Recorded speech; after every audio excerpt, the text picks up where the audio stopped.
hujumkor futbol kutdik jamoalardan, lekin ular taktik futbol namoyish etishdi. Mana endi penaltilar aktiv jarayoni. Abduvohid ketdi. Birinchi zarbani qaytar va omad bilan boshlaylik. Nuravkan to'p oldida zarba yo'llandi. Abduvohid topgandek edi. Topgandek edi-yu, salgina, ozgina yetib bormadi. Ozgina. Kuchli tepdi hamda Nuravkan.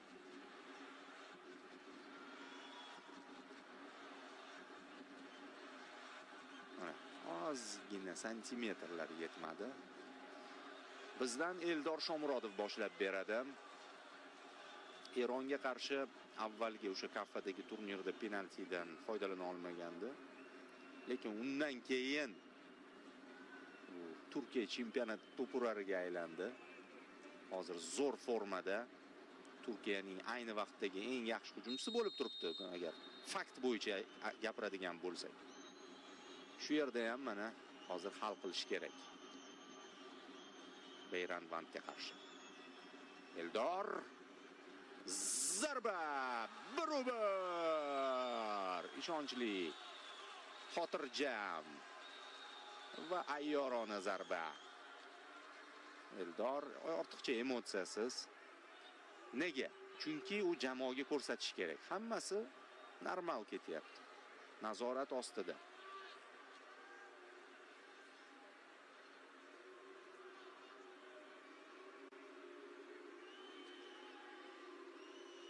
Abduvohidning navbati ishga kirishishga va Eron tomonidan Muhammad G'orbani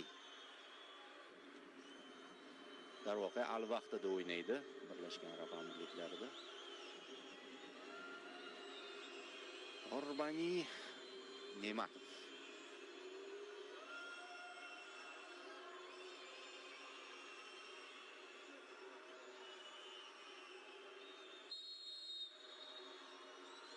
Hop. Tomosha qilamiz. G'orbani zarba markazga tepdi. Abduvohid esa boyagidek nariga, ya'ni o'zidan chap tomonga sakradi. Sakrab bo'lgan edi hamki ko'rdi markazga to'p kelayotgan. Lekin kechadi. Hop, Jamshid Iskandar, bu standartlar ijrochisi. Odatda shu klubda terma jamoada maydonga tushganda ham standartlarni ijro etadi. Menimcha u ham ishonchli tepa olishi kerak. Chalg'ityapti Beyranband. Qarama unga Jamshid. Ruxsat berildi. Zarba. Iskandarov ham markazga ketdi. U ham markazga ketdi. G'orbaniga o'xshab va qizig'i Beyranband ham sakradi o'sha tomonga, lekin oyog'i qolib ketdi. Shu oyog'i bilan qaytadi. Mana sakrab bo'ldi hamki oyoq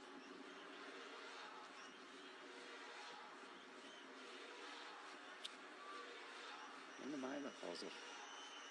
Hamma narsa Abduvohidga bog'liq. Hali imkoniyatlari bor. Ne'matovda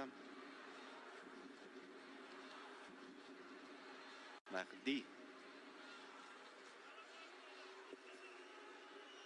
Abduvohid qutqarasan. Qutqaradigan joyi. Zarba yaxshi. Ne'matov qutqarasan dedik, qutqardi. Bunday gapga kiradigan yigit qiyin vaziyatda sahnaga chiqdi. Juda ham zo'r. Pastki burchakdan olib chiqdi. Abdulla Abdullayev, himoyachi.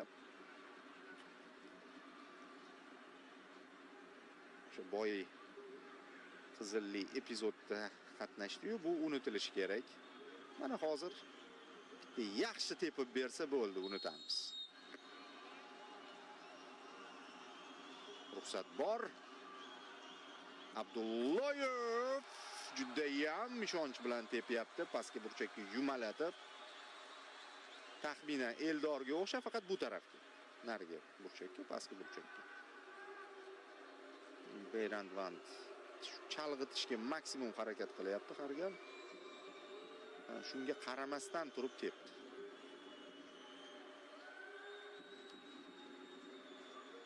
Eronning navbati. Hisob tenglashdi.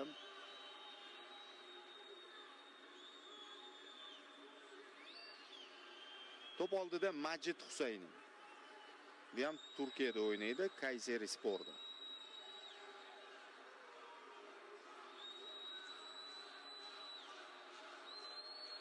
Ne'matov ham tikka qarayapti ko'ziga.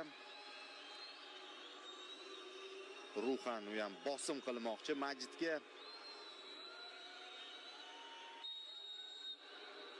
Ana yana bittami? Yana bitta bo'ldi. Zarba yo'q. Bu safar topa olmadi Ne'matov.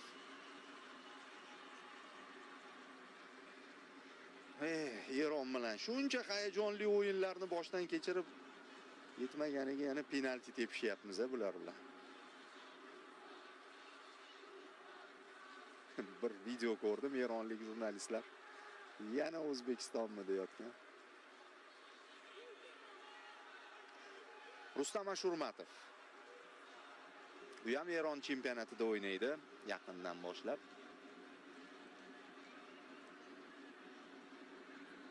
Istiqlol.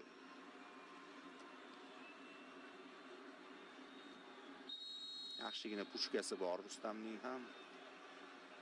Ana Ashurmatovning zarbasi kuchli tepdi.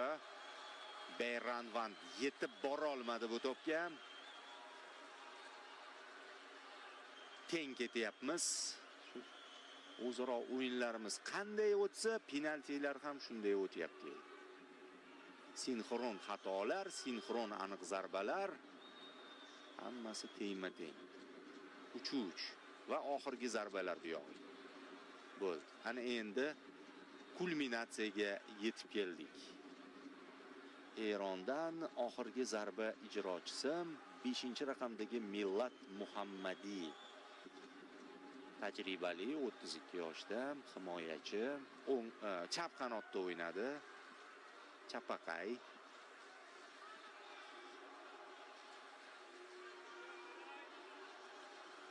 Mabodoga ma'lumot o'rnida. Xo'p, Abduvohid Ne'matov hozir qahramonga aylanishi mumkin. Va aylandi. Qoyil rahmat Abduvohid. Ey. Shaxsan beraman deyapti to'pni. Kim tepadi bizda oxirgi zarbani? Ana o'shanga beradi to'pni hozir Abduvohid. Super save deb qo'yaylik, o'yinda kamroq shunaqa vaziyatlar kam bo'ldi.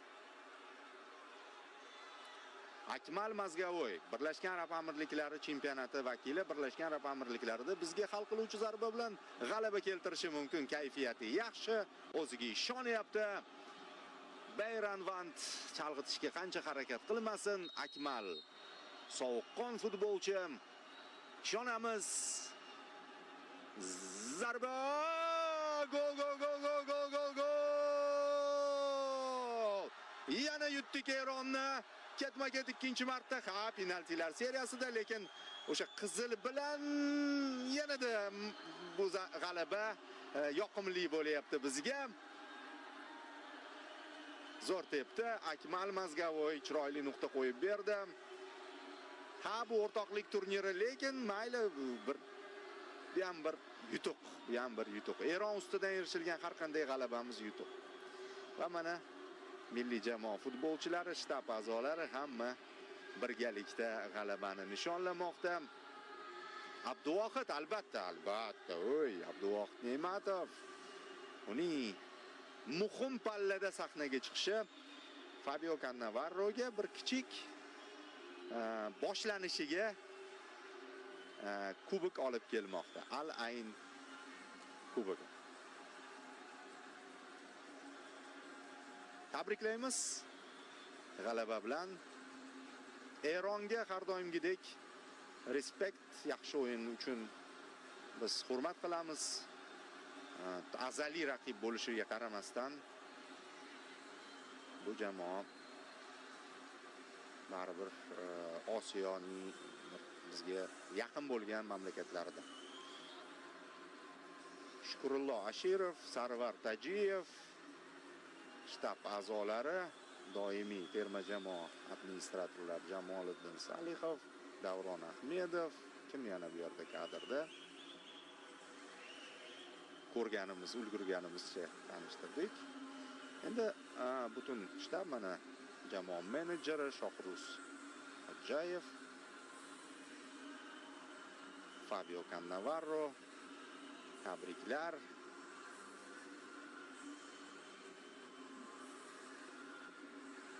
Yaxshi, bu turnirda O'zbekiston menimcha yorqin o'yin ko'rsatdi. To'g'ri, endi Eron bilan taktik futbol, lekin Eron bilan boshqacha. O'zi reportaj davomida aytdim-ku, Misr bizga qulayroq